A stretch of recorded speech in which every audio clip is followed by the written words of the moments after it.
grab some coffee, and get ready to talk to some voters. My name is Ellie Perez. I have the pleasure of being the political and field director for Greg Stanton's campaign for Congress.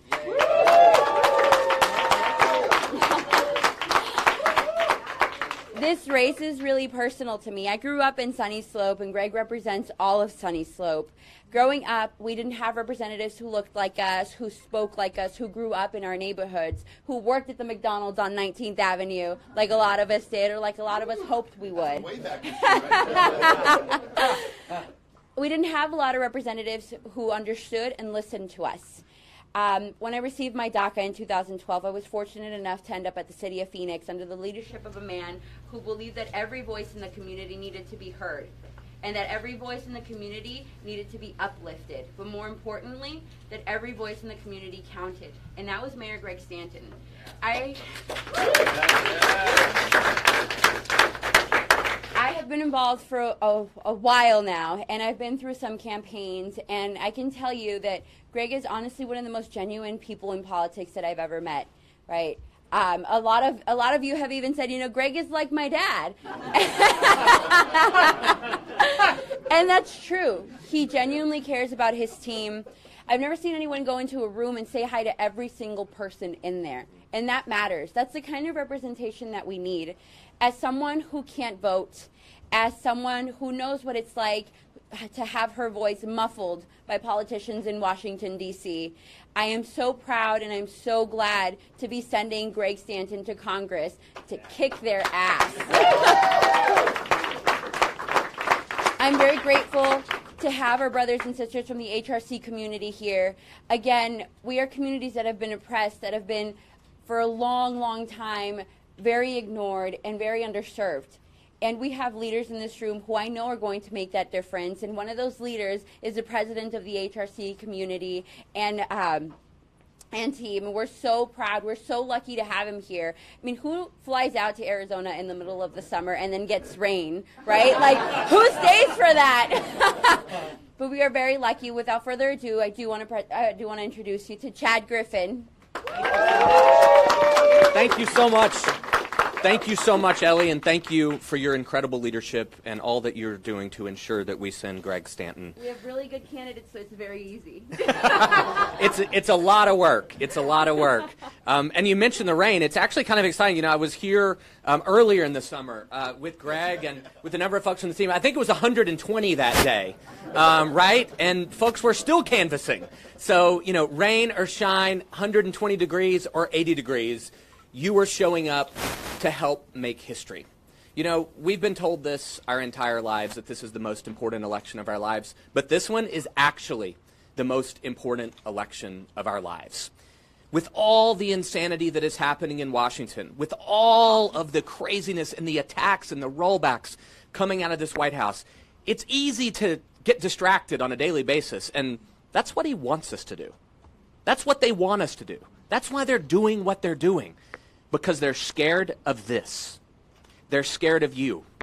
They are scared of the grassroots uprising that is happening all across this country. And I really believe, as we will look back at this moment in history, we will see it as a great awakening of our democracy, where folks stood up, where folks fought back, where you didn't just register to vote, but you did what each of you are doing in this room today. You're going door to door.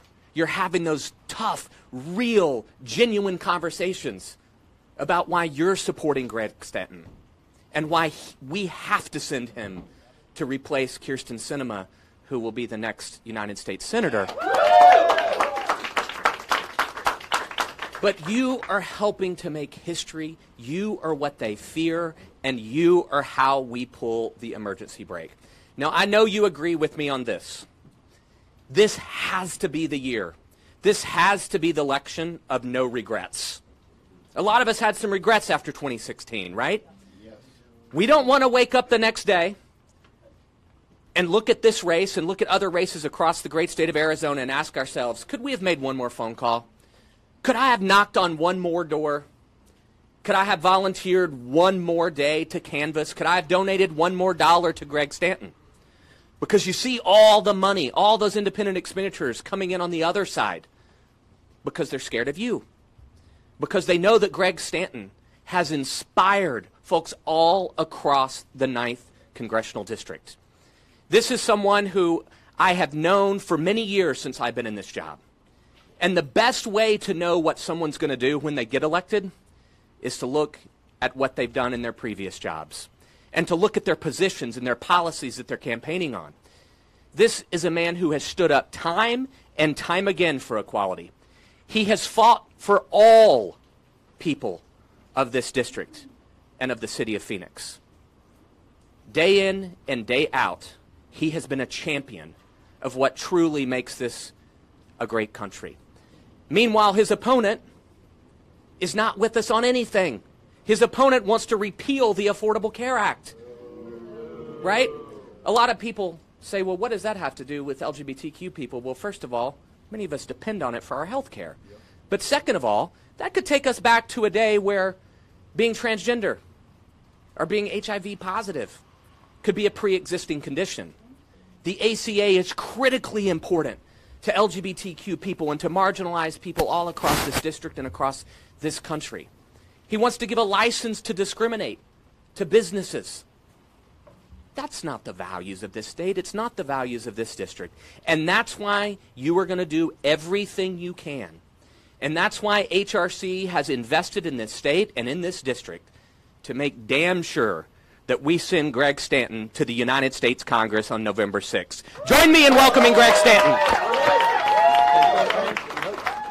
Thank you, Chad. Thank you, HRC. Yes, they are investing a lot of money, but more importantly, people power. Where's Justin Unga? He's the man. Yeah, he's representing HRC in Arizona, and we're going to win this race because of your great work. Kirsten Cinema, we have Students for Cinema right here. She's going to win the state of Arizona because HRC invested early in the state of Arizona. They picked a few states, and we were lucky enough that they realized that Arizona is fertile ground for positive change. We just need the people power. That means you, the people in this room.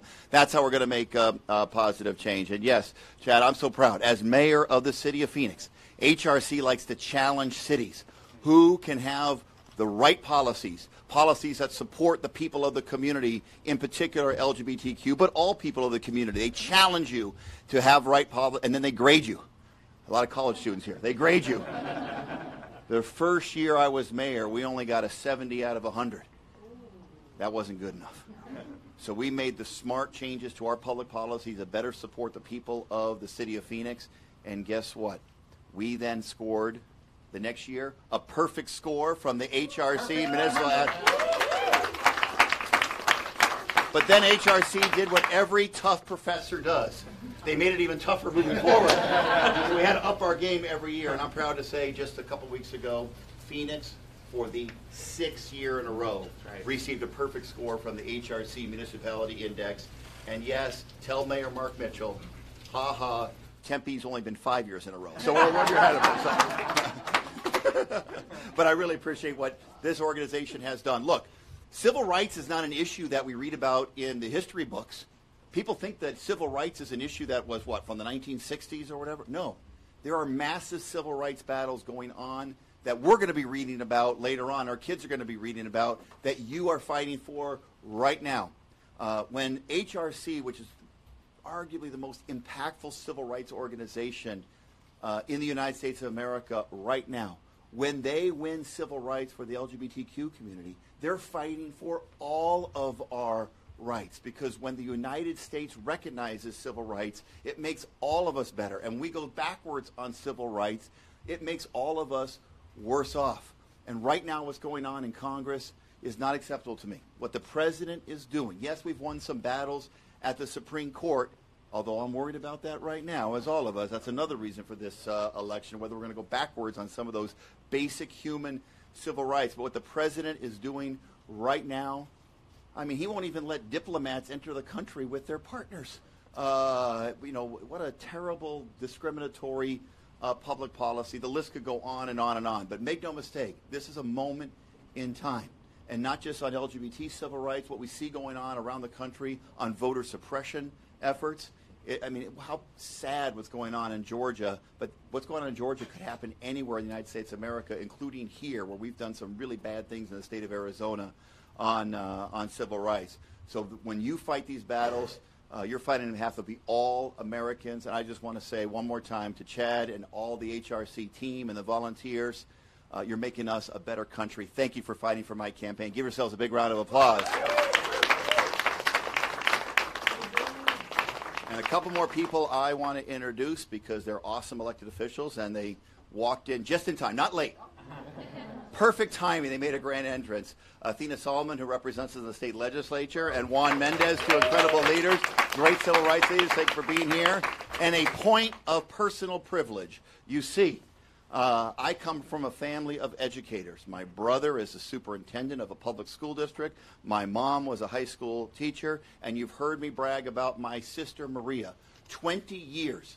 A special education teacher in the Cartwright district, which is a west side district in the Maryville area. Well, she's here. Where's Maria? Where are you? That's my sister right there, 20 years. Thank you for being here. I didn't even know she was going to come. Look, the reality is this. I drank my coffee and filled out my ballot this morning before I came here. You are going to be knocking on doors in this rain. I hope you like the wet look, because the wet look's going to look good on all of you. But we need you to hit every single one of those doors, because you are going to be having conversations right now with people that have the ballots right on their coffee table, right on their dinner table. When you have that conversation, when you express enthusiasm for me, for Kirsten Sinema, for our candidates up and down the line, the HRC candidates, that positive conversation is going to let that person go right to that ballot and fill it out for the right. You're going to make a difference. And we know that some of these races are going to be razor thin.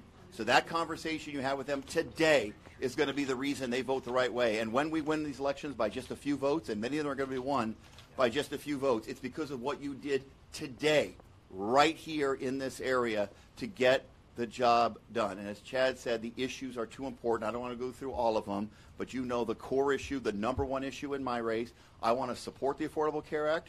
My opponent wants to repeal it. I want to protect Roe v. Wade and constitutional rights. He's fully endorsed, sadly, by Center for Arizona Policy, which is a really bad group here in Arizona that wants to go backwards on constitutional rights for women as it relates to choice. That is a huge distinction between the two of us. This election matters, and Paul Ryan and the Republicans in Congress, they've rolled over for this guy. We're finally going to win. I'm going to win this race. My party, HRC is bipartisan, but my party is going to win the majority in the House, and we are finally going to bring real checks and balances to Washington, D.C., and the tide is going to start moving in the right direction. All right, we tried to filibuster a little bit for the rain to slow down, but it looks like that rain ain't going to slow down, so we're just going to have to hoof it out there and be hardcore. But hardcore activism is what's going to get the job done in this election cycle. From the bottom of my heart, I owe each and every one of you a huge thank you. Let's go win in 2018. Let's make a positive difference. You guys are all awesome. HRC, thank you for what you've done in Arizona. Yeah.